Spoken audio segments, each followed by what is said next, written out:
Hello friends. Welcome to our channel Parijai. I will read Aesop's story for children. Today's story is The Owl and the Grasshopper. The owl always takes her sleep during the day. Then after sundown, when the rosy light fades from the sky and the shadows rise slowly through the wood, out she comes ruffling and blinking from the old hollow tree. Now her weird hoo-hoo-hoo-oh-oh-oh echoes through the quiet wood, and she begins her hunt for the bugs and beetles, frogs and mice she likes so well to eat. Now there was a certain old owl who had become very cross and hard to please as she grew older, especially if anything disturbed her daily slumbers. One warm summer afternoon as she dozed away in her den in the old oak tree, a grasshopper nearby began a joyous but very raspy song. Out popped the old owl's head from the opening in the tree that served her both for door and for window.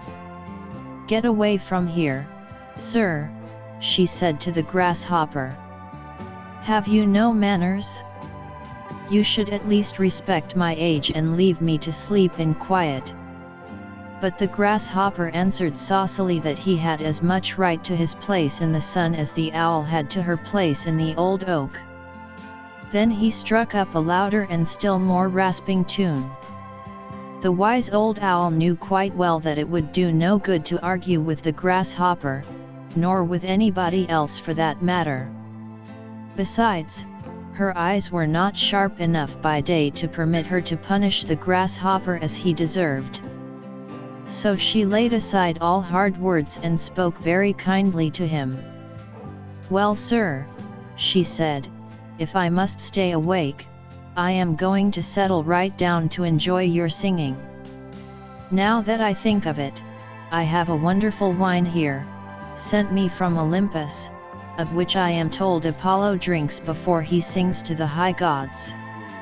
Please come up and taste this delicious drink with me. I know it will make you sing like Apollo himself."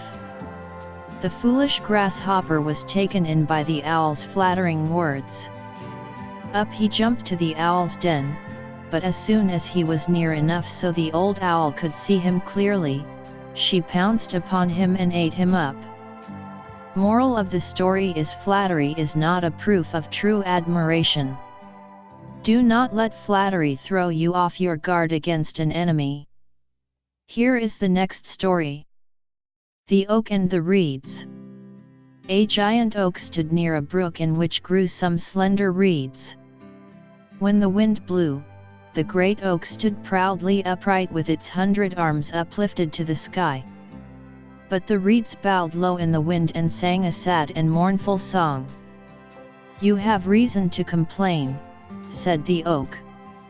"The slightest breeze that ruffles the surface of the water makes you bow your heads, while I, the mighty oak, stand upright and firm before the howling tempest." "Do not worry about us," replied the reeds. "The winds do not harm us. We bow before them and so we do not break.